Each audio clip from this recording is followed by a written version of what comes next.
you know from that experience just how difficult these closeout games can be. So how much pressure is on Golden State to close this thing out in Cleveland tomorrow? Well, it's not a lot of pressure on them, to be honest. They still got 4 games that, they can pretty much play. For Cleveland, that's where the pressure is, I believe. But for Golden State, I mean, it's going to be difficult for them to come in here and really close this team out. But right now, to me, they have the momentum. This is their opportunity. They should probably grasp this opportunity now because they've seen this momentum shift before in this series. And right now, I think they have them on the ropes. The Cavs pretty much gave their best punch, I believe, in Game 3. And the Warriors had an answer for it. Well, if you're looking for a silver lining, if you're a Cavs fan, you went back to Golden State for Game 5, down 3-1.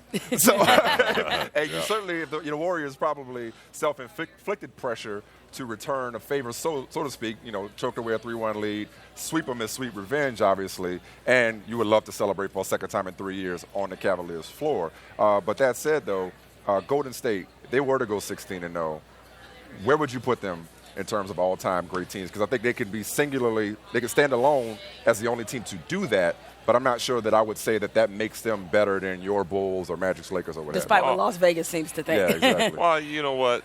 The bookies was wrong last year, so we can't always believe in Vegas. They had this 73-team pick to be the best team. They lost to a Cleveland team last season. So, you give this team credit for the moment and right now. Yeah. Right now we are seeing some of the best basketball that we've ever seen in this era. In this era, the way the game is being played, the Golden State Warriors have mastered it. They've mastered it from the three-point line. They've mastered it from the defensive end. So they have put together a full package. They got great shooters. They got guys that believe in each other. They got guys that really like each other. The chemistry of how fast this team has gelled and blended with KD is amazing. And the fact that they have really sort of turned it over to him as their leader is amazing, that they didn't have to go through that period like LeBron did when he was in Miami, that grace period of trying to figure out who's the real leader. I was saying about KD going into it, if he showed out, which he has in these finals, that he would change the minds of a lot of his critics. Because when you're the best player on the best team, that's different than just being along for the ride.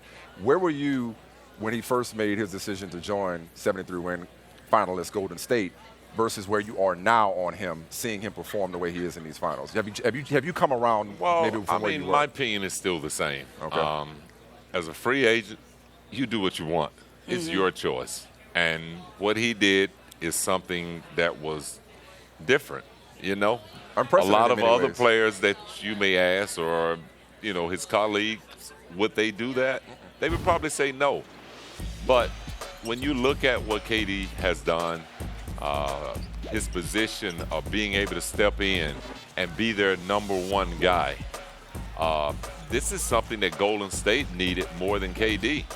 And the fact that he's been able to come there and embrace it and has been able to ride the wave all the way to the top. Yeah, he made them better. Yeah, so you have to take your hat off to his decision, to the management, the coaching staff, and everyone who had a part in bringing KD to this organization, because they've created an atmosphere there. They've created, obviously, a great basketball team that we believe that will be around for years to come. All right, I'm going to put you in an awkward spot and make you be the tiebreaker. So Mike and I were arguing earlier in the show about LeBron. Which one? Okay, we had a couple arguments, but I'll stick to this one in particular since you played with that guy named Michael Jordan. So last night, late in the game, obviously LeBron, he kicks it out to Kyle Korver on the wing. Draymond with 5 fouls is on LeBron. To me, this was not a situation where I thought LeBron was shying away from the moment. And people keep having that dumb conversation with him. But I did wonder, from a situational standpoint, was it better for him to just go at Draymond as opposed to kicking it out to somebody who's kind of struggled a little bit in the playoffs with their shot? Well, there's two different types of players. One, the player that we want LeBron to be, and the player that LeBron James is. LeBron James is a facilitator. He's a creator. He's a guy that makes very high basketball IQ plays. And in that situation, and in most situations, that's what LeBron James is going to do. He's not a great shooter. He recognizes that. He got great shooters on his team. He recognizes that. So we've been wanting LeBron to step up and have this what they call alpha gene, take last-second shots, take big shots. That's really not who he is. He's taking some big shots. And made a lot. Don't get me wrong. Yes, and he can take more, and he should take more. So in saying that, as a spectator, I would love to see LeBron be more dominant, more selfish with the basketball, be willing to take that last shot, and put the onus on him. I would have loved to have seen LeBron be a little more aggressive, now that I think about it, when it comes to his contest on KD's shot. I just feel like, LeBron at this point, given what he's done, should be Teflon when it comes to his decision-making being criticized.